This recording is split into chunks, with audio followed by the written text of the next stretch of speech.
Greetings adventurers, this is Lorne, your guild advisor, and welcome back for DanMachi Season 3 Cut Content and Review for Episode 11. The penultimate episode with just one more remaining next week. Now, I do apologize that this video is out a tiny bit later than usual, but this is a big one and a emotional one for me for many reasons. In my honest opinion, there was only really one scene that was adapted kinda well, and then the rest of it was really disappointing as a reader of the light novel source material, but of course we'll get into all of that in the video. Now, the 11th episode of this third season covers, of course, more of Volume 11, and this time about 76 pages, though it does cover some stuff that wasn't in the previous episode, so it is a bit more than 76 pages worth of content.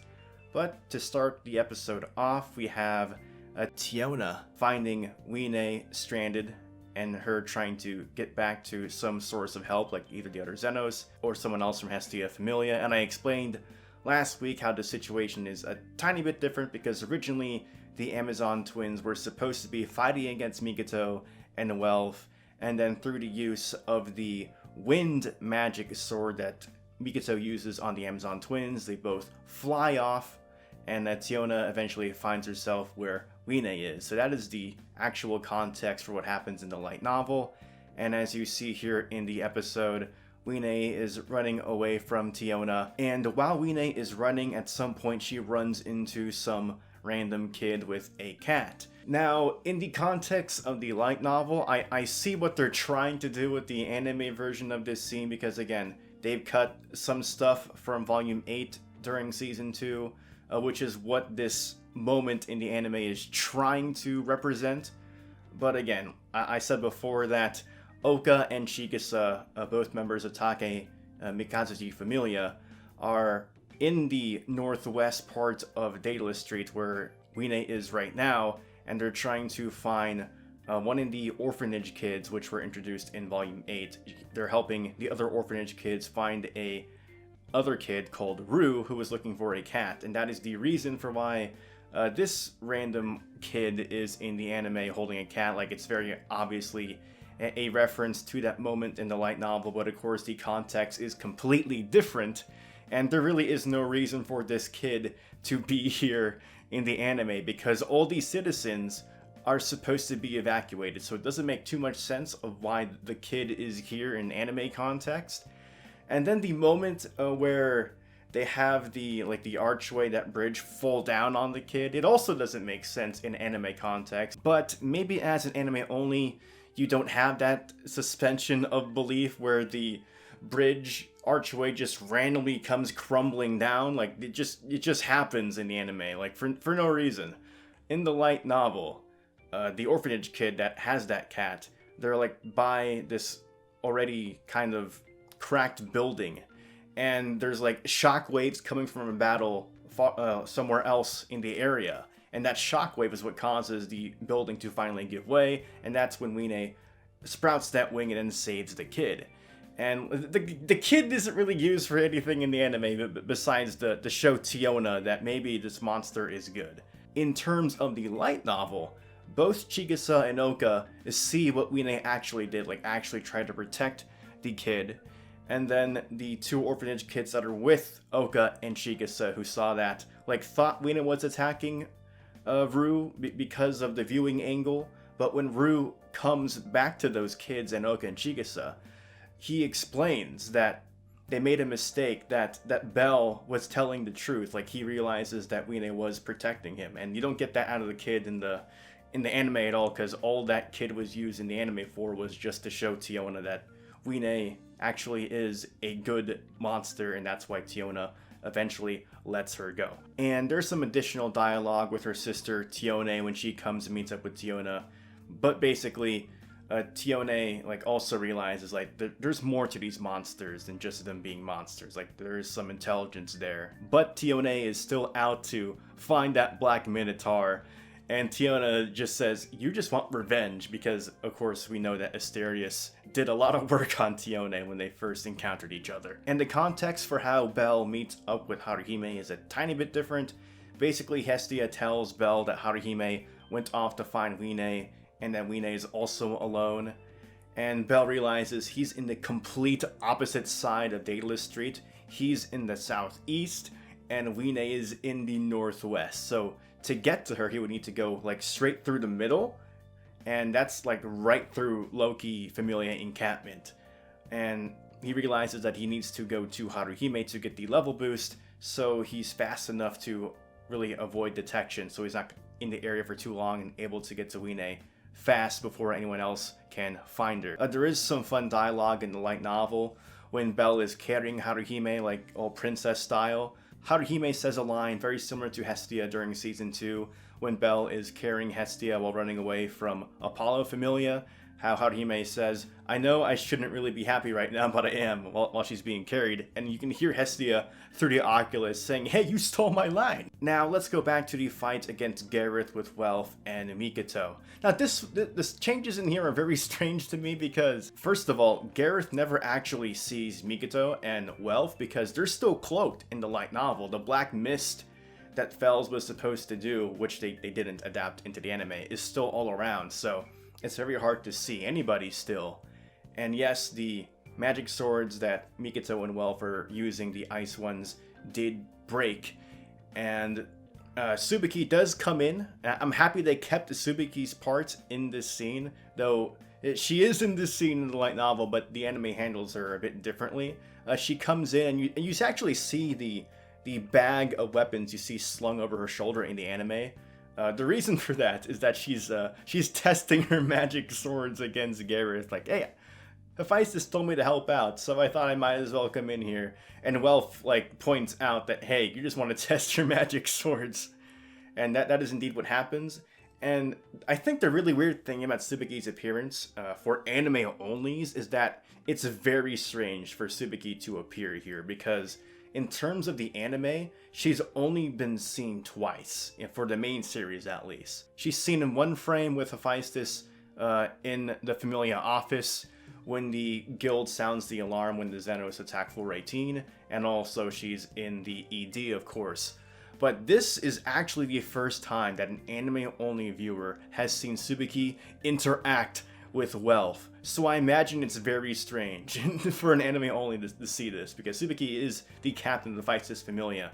So I'm just guessing they assume that anime only just draw the connection. Oh, Tsubaki's the captain of the Hephaestus Familia. Of course she must know Welf, who used to be in the Familia. But it's very strange, like, seeing the dialogue exchange between the two of them, and this being the first time you've seen them interact in the anime. She is in Sword of Victoria, which is a side series, but again, this is another case of stuff being skipped in Volume 8, really hurting what's happening in Season 3. Skipping Lily's part in Volume 8 makes you really wonder how Lily is able to like perfectly emulate Finn, his appearance and his mannerisms in Season 3.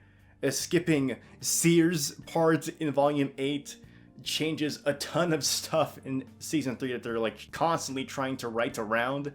Like, you never see the orphanage kids. That's the reason why Oka and Chigasa's parts aren't here in the anime, because they skipped Sears' story in Volume 8, and then cutting out Welf's entire backstory from Volume 8 really doesn't show you the relationship between him, Hephaestus, and Tsubaki, and then him, like, finding the resolve to make magic swords for his Familia.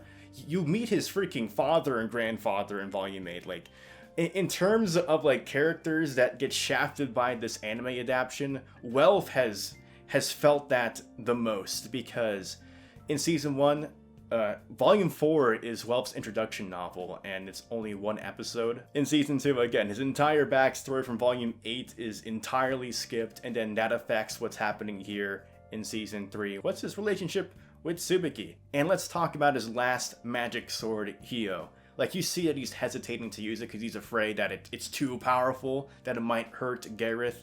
And then, of course, Tsubaki is like, yo, that's not gonna hurt Gareth. He's a monster. He's level 6. He's been level 6 for a while.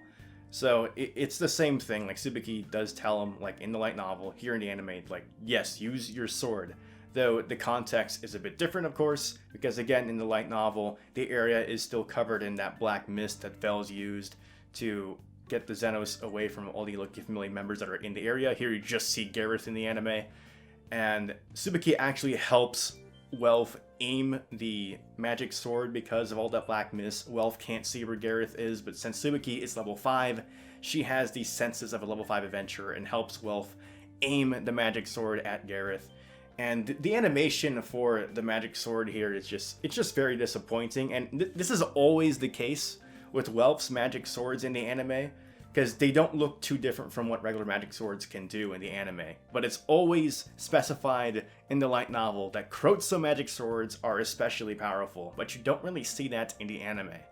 And like the magic sword that Asterius uses in the previous episodes with that lightning, like that looked more powerful than what Welf did. But Welf is using a Krozo magic sword and it's much more powerful. He swings it and it's almost described as like this giant ice bird soaring through the air, and everything under it is becoming frozen. And by the time it gets to Gareth, he realizes that he needs to get out his shield to shield himself against the magic spell.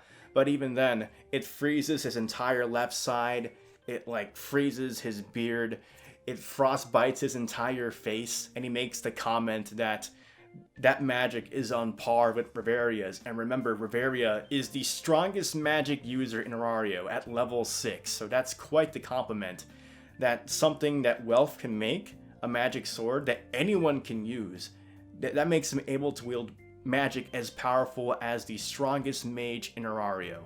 And with the anime's depiction of this sword, you really do not get the sense of that at all. And also, fun fact, the magic sword, that magic axe that shot down lightning that Asterius uses, that's actually made by Suzuki. She made it for someone that was on floor 18, and Asterius happened to find that sword. So there is like that twinge of guilt that Suzuki also feels when she realizes that that sword was used against like other adventurers. Now, I talked about how I felt the anime has really been shafting Welf, and Haruhime's scene against Bete was also not as strong as it was in the light novel, because they made that scene go by really quickly and really made Haruhime just look like a twig in comparison to Bete. Like, she is, but she held her ground for a lot longer than what they show in the anime. That moment when Haruhime like steps out in front of Bete, she actually screams out, "Please move." And that's like a double meaning, because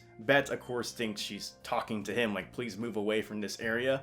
But she's actually directing that towards Bell and Wiene, because Bell doesn't want to leave Haruhime there. Like, he knows how strong Bete is. But when Haruhime like shouts that out, Bell like is reminded of just how Haruhime has grown. Like, first, Haruhime was this person that needed to be rescued by him, but now Haruhime is saving both him and Wiene from the situation of encountering Bete. So it's like a beautiful thing to see Haruhime like grow from that. And again, the encounter between Haruhime and Bete is a lot longer. They kind of kept the part where he stomps on the ground, but they kind of fuse multiple things together. So the first time he stomps on the ground, Haruhime's just down on the ground. But in the light novel, he stomps on the ground like as a warding. It makes some stones like come flying at Haruhime, and some of it like scratches her cheeks, some of it like grazes her kimono, and she still gets back up and like stands defiantly against Bete, like staring right at him. And Bete like kicks off the ground and gets right in front of Haruhime, tries to bring his arm down on her, but she doesn't show like any fear at all. She's not like bracing herself for impact. She's just looking straight at his eyes. So he stops before he swipes his arm down, and Bete actually starts respecting her a tiny bit. It's like, okay, you want to fight? Let's go. So he stomps on the ground again, and it sends Haruhime back flying into a wall, and that's when Haruhime starts her chanting, and Bete kind of lets it continue because he just, out of respect, he wants to see what Haruhime can do.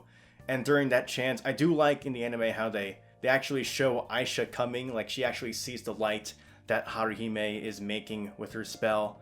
And then, of course, Aisha gets that level boost, and now Bete has to fight against Aisha. And Bete like has like a snarky comment to Haruhime, like kind of like, okay, you let someone else do your fighting for you. But he's kind of impressed because of the tactic that Haruhime used to get someone to like spot that light.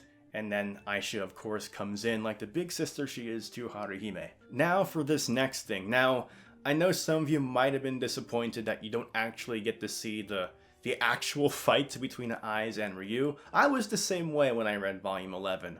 But thinking about it a different way, it's obvious what the result of that fight would have been because, again, Ais level 6, Ryu was only level boosted to level 5 status. And of course, we all know that all this is being set up for an eventual confrontation of Ais against Bell. So we know that at some point Ais is going to fight against Bell, so of course Ryu is going to lose against Ais. So it is kind of disappointing. Like again, when I read the novel for the first time, like I wish I saw that fight, but you can see that fight in Sword of Victoria Volume 10. It is funny that that's how things have to be done, but it's very interesting getting Ais' perspective on that fight against Ryu. And like Ryu says, they have like 5 years of time between the two, because 5 years ago is when Ryu's Familia, Estrella Familia, was destroyed, and she sent her goddess Estrella away from Arario because Ryu did not want her goddess to see the revenge that she was about to exact upon the Familia that destroyed Estrella Familia. And that's why Ryu has not been able to access Estrella, because she's not able to get her status updated. If she was able to get her status updated, there's no doubt in my mind that Ryu would be level 5, but that's not the case. If Ryu still had access to someone that could update her status, this fight would have been a different story entirely. So Ais defeating Ryu allows Ais to once again look for Bell. And the interesting thing is this.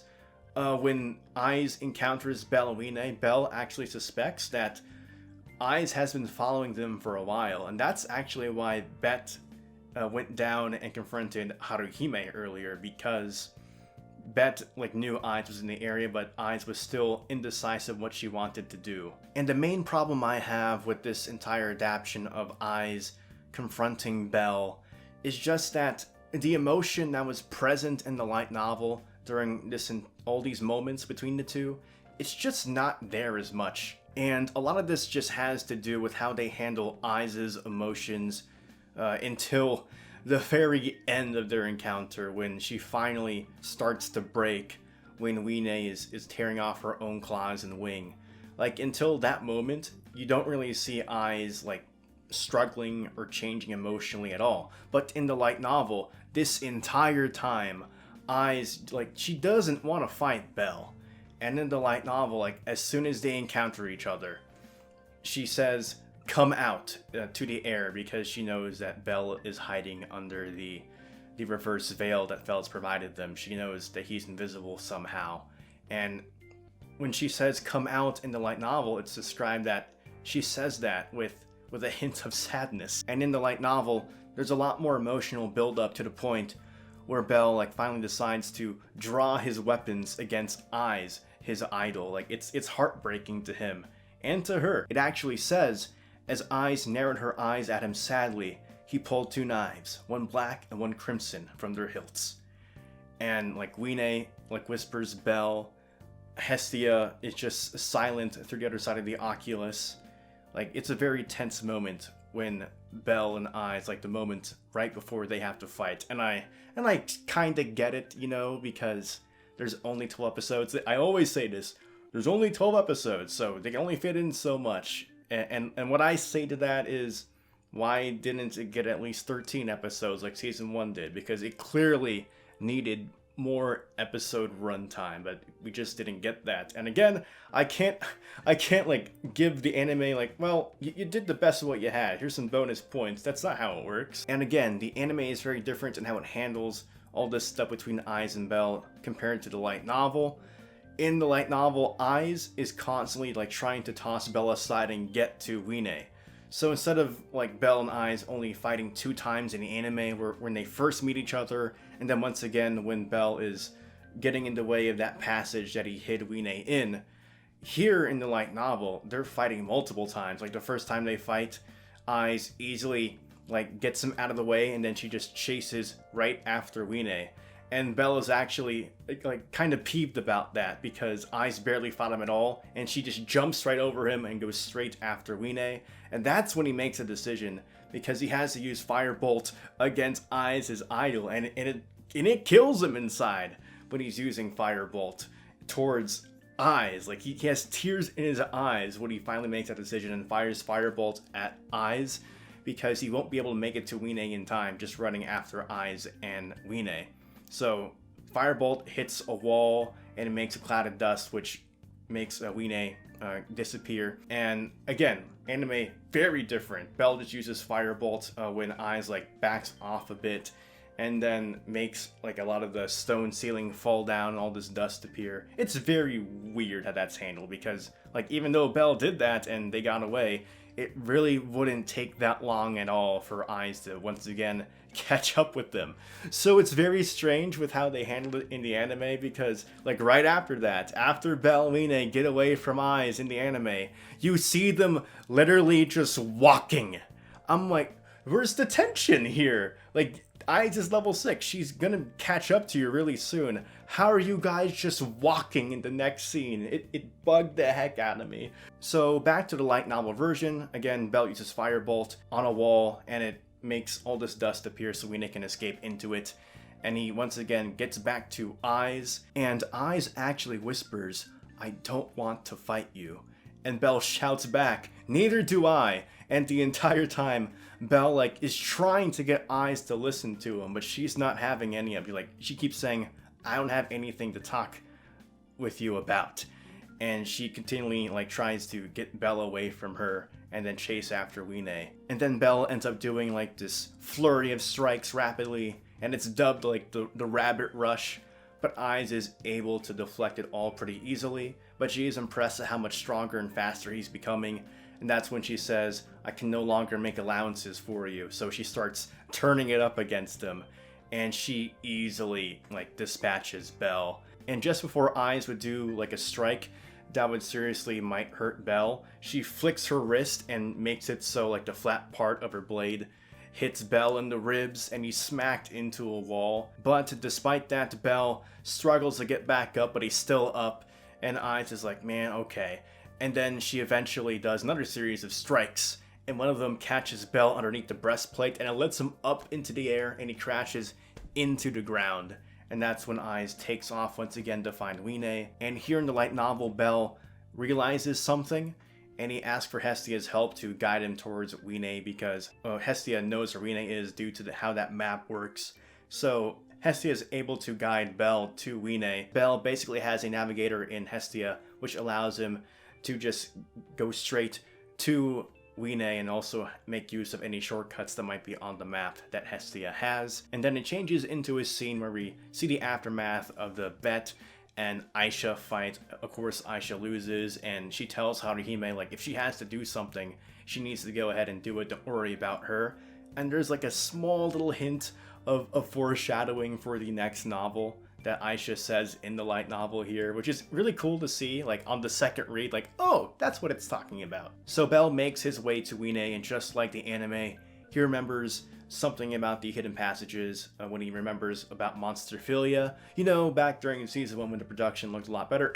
Anyway, so they go to one of the hidden passages here in Daedalus Street, and of course that's when Bell gets Wiene behind it and tells her to go off with the Oculus. Hestia will guide you. And of course he lies to Wiene, saying he'll catch back up with her, like, oh, I'm just gonna talk with Ais, but I'll follow you shortly. Like, of course that's a lie. He just wants Wiene away from him, and it hurts him inside, because in the light novel it's said like Bell realizes that he can't protect Wiene against Ais. He's just not strong enough. So he's doing the only thing he think he can, which is basically block the only entrance to where Wiene is, because it's a hidden passage. So Ais wouldn't really know where it goes to, so she would have to follow off the passage entrance that Bell is currently in front of.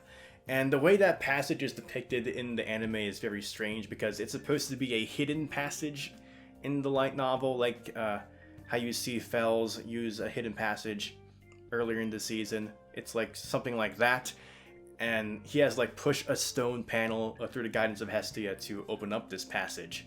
And in the anime, it's just like this gated door, which makes it really confusing when Wiene jumps in front of Bell to protect him from Ais, because she could only have come from that gated door. but in the anime, that gated door is still closed. So where the heck did Wiene come from? Did she squeeze through the bars to come out? Like, what happened? If they were gonna do it that way, it's fine to still have the gated door.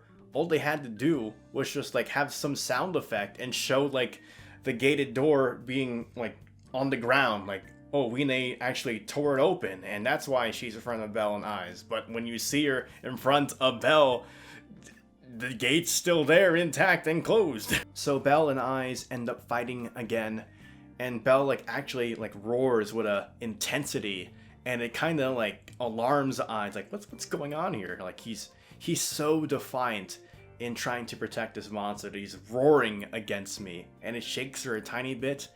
And that's what actually allows Bell like to go in, get in really close, like the novel describes that Bell and Ais are so close their faces could almost touch. And that's when Bell brings up the Hestia knife, does an upward strike, and the anime is a bit different. Like you see Bell like dodge this really weird move that Ais tries to do on him that doesn't really make too much sense. But Bell spins out of the way, and then with the momentum he scratches Ais' breastplate. What happens in the light novel is he gets up close to her and he scratches that Hestia knife up, and that makes the scratch on her breastplate. And that's like the first time that Bell's managed to land like an actual solid hit on her. And she's surprised at that because she actually had to retreat for the first time. She had to back off for the first time against Bell. And that finally causes her to start asking Bell questions. Like the entire time in the light novel, Bell is trying to talk to Ais and get her to listen, but she wasn't having any of it. So Bell is like, finally, she's willing to listen to something I'm saying. And the conversation between the two is a bit longer in the novel. Like after the line where Bell says, "Your sword and my knife also hurt people." There's more lines after that. The anime just kind of goes right into Ais like about to strike a Bell. After that line, Ais is standing there a bit shaken up, and Bell like continues talking and says he wants to create a world where monsters and him, like the people, can live in peace together. And Ais is listening to all this, like her mind being blown. She's completely astonished at what Bell is saying. What Bell is saying to her is bothering her so much, she just doesn't want to hear it anymore. So she tells him to move aside. Bell shouts, "I won't," and then Ais shouts back at them. And you don't see that here in the anime at all. Like, how crazy would it be, like, to see Ais of all people, like, get in a shouting match against Bell? Like, that happens in the light novel. You don't see that in the anime. So I think it's almost kind of strange for some people, like later on, after Wiene does her stuff, for Ais to suddenly be like, okay, you guys win. Like, so suddenly. Because in the light novel, it's very gradual, because it's introduced from the very beginning of when Bell and Ais start fighting, that Ais doesn't want to do this. She's sad about the entire thing. And eventually reaches to that point right here where they're shouting at each other, Bell and Ais. And then she says that line, "I'll cut you, it'll hurt a lot." Like she's like very clumsily trying to threaten Bell to get out of the way. And it says that her expression was just full of sadness, like trying to deliver that line. Now for the most part, with the exception of that door I mentioned earlier, I thought the Wiene scene with Ais was handled well. I like Wiene's voice acting. The one thing that will forever bother me is why they make all these monster parts disappear into ash in the anime, because that's how the anime handles it. Those monster parts and body parts, they don't disappear unless the magic stone from the monster is destroyed. And just think about how much more effective it would be if when Wiene took off her claws, ripped off her wing, and it's just, they're all on the ground, and then we have a frame of Ais, like a frame of Ais and the wing and the claws, like in the same frame, and Ais looking right at them. Like, how much more effective would that be than just the wing just disappearing into ash? And also in the novel, when Wiene's talking about like possibly being on a rampage again, she actually brings her hand like up to where her gem in her forehead is, and then back down to her chest where her magic stone is. And while all this is happening, it says Bell's face distorted with grief, and Ais's crumbled, like her expression crumbles. And you do see a tiny bit of that in the anime. Finally, they animate Ais with expressions, though it's a weird thing to be praising JC staff about finally giving Ais expressions when she should have had them this entire time. And there's two lines in particular that really hammer in this scene. The blade that she was ostensibly holding against Wiene seemed to be cutting into her own flesh, and she looked precisely like a marionette whose strings have been cut. And that's the moment where Ais looks down and then lowers her sword against Wiene. And I do understand the light novel has the advantage of being text, so it can include and describe things that anime just can't. But again, anime is a different medium and they can express things in different ways. You have the audio element, you have the ability to frame things in certain ways, and being able to actually express character faces, their expressions, how they react to things. And I don't think they do that as much as they should have for Ais in all these scenes between her, Bell, and Wiene. And not only that, but because of when this is airing, they have the perspective of Sword Oratoria Volume 10, where you get Ais' actual point of view of this scene. Definitely check it out if you ever have the time reading Volume 10 of Sword Oratoria. You get Loki Familia's whole point of view on the Xenos situation. So this would have been a perfect moment to take stuff from Sword Oratoria Volume 10. Because during all of this, Ais is destroyed inside. Because when she's watching Wiene and Bell holding her, Ais sees herself in Wiene. When she was younger, the disappearance of her parents obviously has to do with monsters, and that's why Ais has such a grudge against monsters. It's a very personal thing for her. And when Ais listens to Wiene describe her situation, how Wiene used to be alone and Bell was able to save her, Ais sees herself, her younger self, in Wiene, and how she wanted someone to save her. And that destroys Ais inside, because Bell is giving Wiene something that Ais always wanted but could never get. So after Ais is a mess emotionally, she just lost the will to fight. She kind of sees a reason for what Bell is doing, and then she gives them the elixir and tells them to go. The thing they cut from this scene is Bete, because Bete watched this entire thing. Ais is still there with her sword out, just looking at the ground, all mixed up emotionally.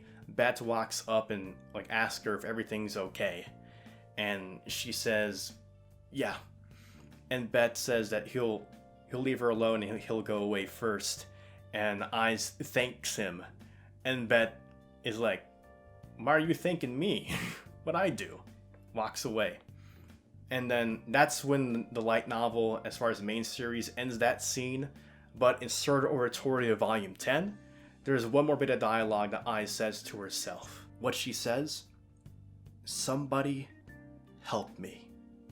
So yeah, the light novel, hell of a lot more emotional.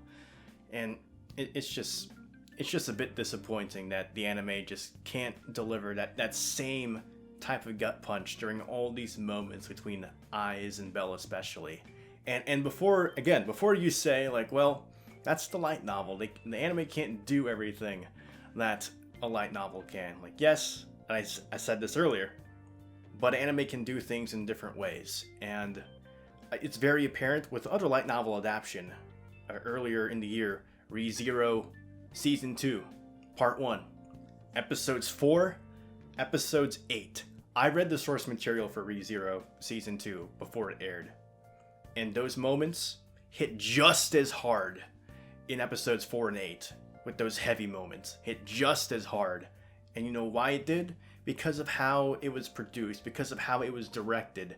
The music, the voice acting, everything blended perfectly with how it was adapted. And I just cannot say the same for how all these scenes were handled here in episode 11 of DanMachi Season 3. I just can't. So after me complaining about all of that, we're into the very end of the episode, where they really, in my opinion, sloppily try to make things work because of what they skipped from Volume 8. And it just comes across as it's very sloppy. So here we really change the context, because again, Volume 8 described a hidden passage that Bell encounters right by the orphanage. When he's fighting against Dix earlier in this arc, he mentions a barbarian, and then Dix realizes, like, oh, thanks for taking care of that for us. And that gives Bell the idea in this volume right here, like, oh, wait, there is that passage I discovered before with the barbarian. And Dix pretty much confirms that goes into Gnosis. So here in the anime we have like, oh, Hestia basically like delivering like a super convenient plot device because we have to cut material and change how it's done for these 12 episodes we have. So it's like, oh yeah, Haruhime and Lily met up with the other Xenos that were stranded. Like, okay. Because again, I told you guys earlier that it was Asterius that's like going through Daedalus Street, and he's the one that's been escorting these stranded Xenos. Cassandra was actually helping both Auru and Helga, the Hellhound, and the Almirage, and that's when they met up with Asterius. Here you get the context, like, yes, Hestia says, oh, Asterius gave them the Daedalus Eye. Like, that does happen. Yes, it does. But the thing that really bothers me is this, guys.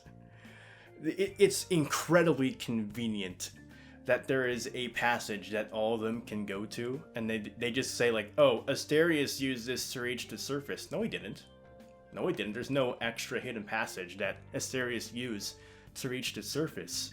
If you think about it, Asterius appeared from the same spot the other Xenos appeared from when they first went up to the surface to help both Bell and Wiene.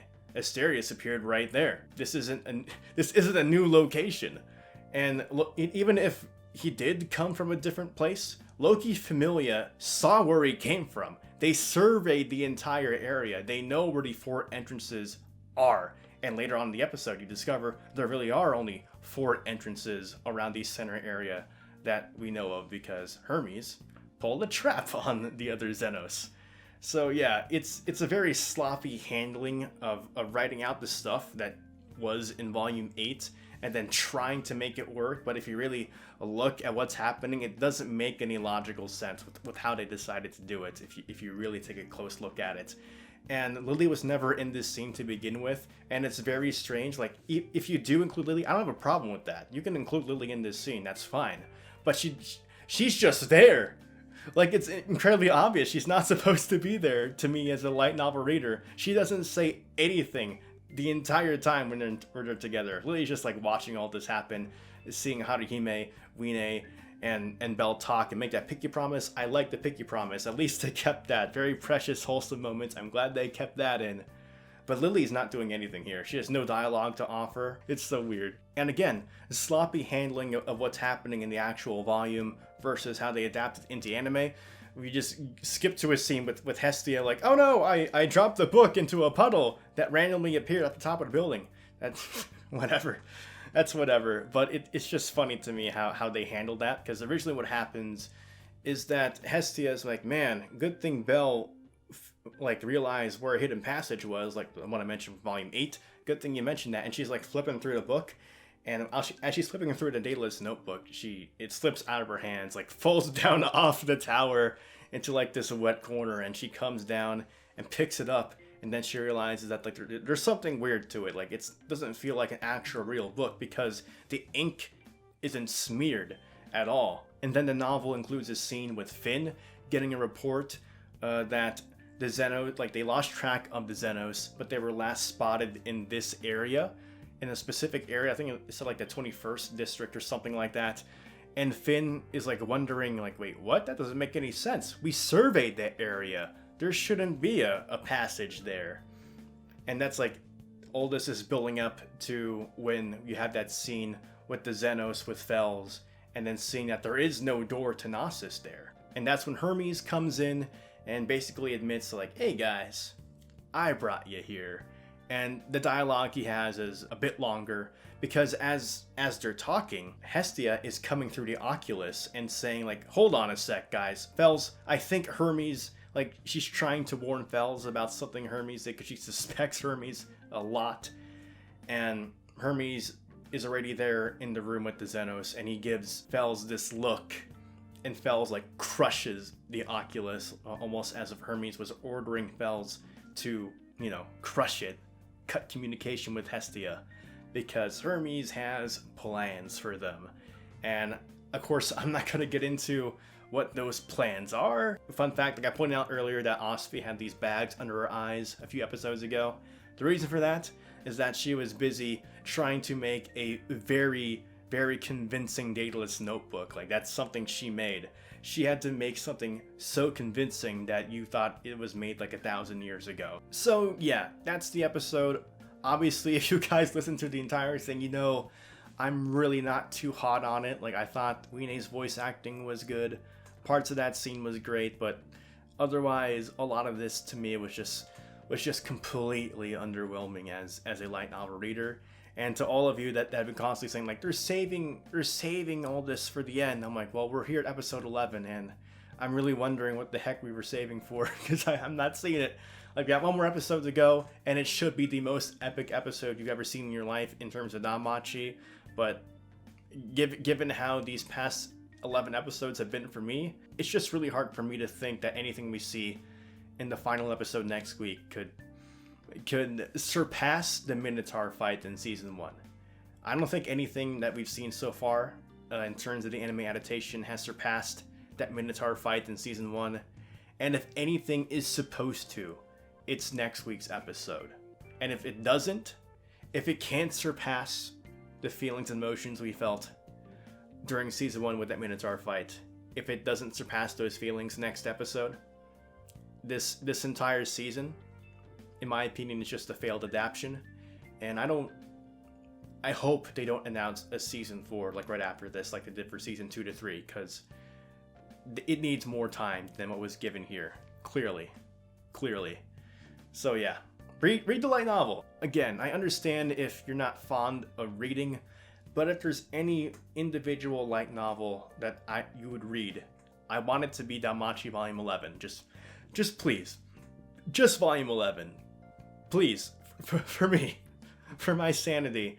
Because I don't know if I'll be staying next week, guys. It's gonna be something one way or another next week. And I really hope it's on the more positive end. But we'll see what happens. Really quick, the side story that was in the mobile game Memoria Freze this week was an expansion of the material. It's Hestia updating Bell's status right before the operation to save the Xenos, so a bit of additional stuff that none of us have seen before as source readers. Curious to see what you guys felt about the episode. Light novel readers and anime onlys, leave your comments down below. Get ready for next week, whether or not it's positive or negative. If you want to see more DanMachi content, go ahead, like the video, subscribe to the channel, follow me on Twitter, and join my Discord. And as always, continue enjoying your time, adventuring in Mario and the dungeon. This is Lauren, your guild advisor, signing out. 渦を巻く雨雲から差し込んだまっすぐな